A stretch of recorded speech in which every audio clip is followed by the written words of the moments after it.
নমস্কার বন্ধুরা, রিনাস কিচেন থেকে স্বাগত। আজ আমি তোমাদের নতুন উপায়ে বেগুন রান্না করে দেখাবো।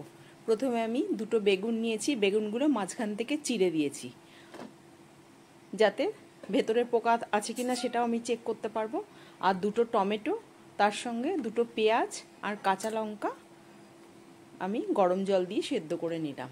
দিয়ে এবার হয়ে গেছে সেদ্ধ, আমি তুলে নিলাম।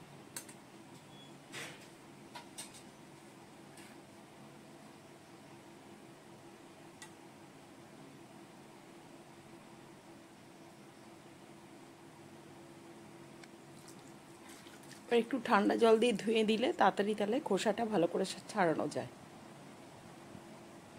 এবার আমি বেগুন, টমেটোর সব খোসাগুলো ছাড়িয়ে নিলাম।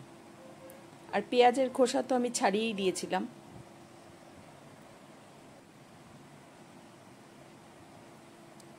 ছাড়িয়ে এগুলো কেটে নেব আমি। টমেটোগুলো ছোট ছোট করে কেটে নেব। আর রসুন যেটা সেদ্ধ করে নিয়েছিলাম, রসুনটাও কুচি করে নেব। আর কাঁচা লঙ্কাগুলো যেটা আমি সেদ্ধ করেছি ওটাও কুচি করে নেব।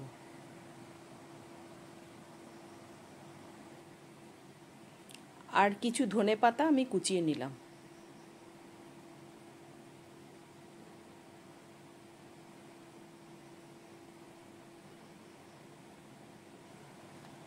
আর 4টে শুকনো লঙ্কা আমি ছোট ছোট কুচি করে করে কেটে নিলাম কাঁচি দিয়ে। শুকনো লঙ্কা কাঁচি দিয়েই কাটা যাবে, এমনি কাটা তো যেত না। এটা ফোড়নে দেব আমি। আর এটা সেদ্ধ করা কাঁচা লঙ্কাটাও কুচিয়ে নিয়েছি। আর পেঁয়াজগুলো বড় বড় টুকরো করে কেটে নেব। এই সেদ্ধ করা পেঁয়াজ তো, ওই জন্য খুব তাড়াতাড়ি কাটা যাচ্ছে।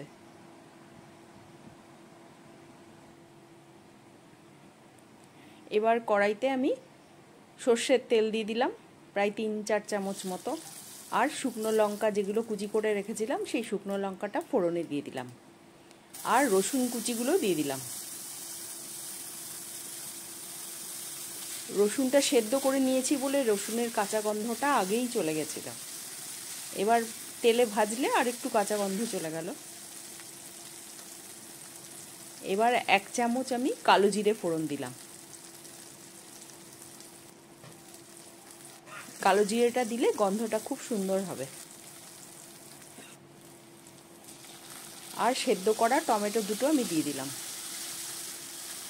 টমেটোটা তেলে কিছুক্ষণ ভাজতে হবে যাতে গলে যায় ভালো করে একদম।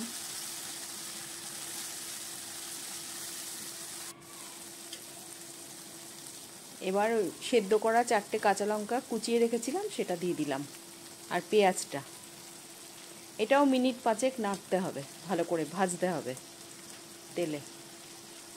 গ্যাসটা বেশি বাড়ানোর দরকার নেই, তাহলে তেল বেশি লাগবে। আমি খুব কম তেলে করছি।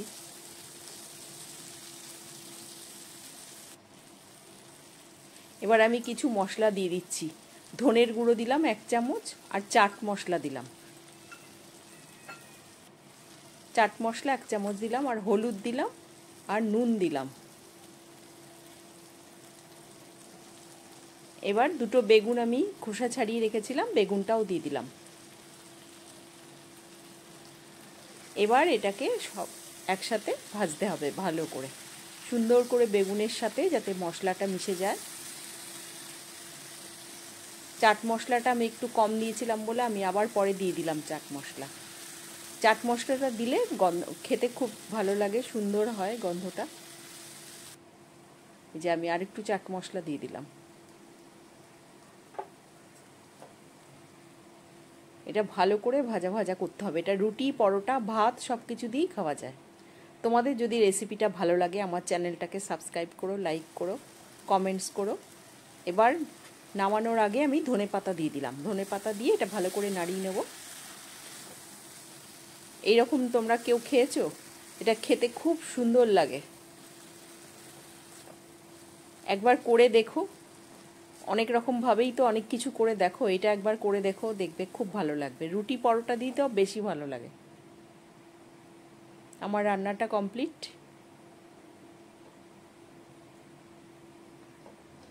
একটু ভাজাটা ভালো করে করতে হবে।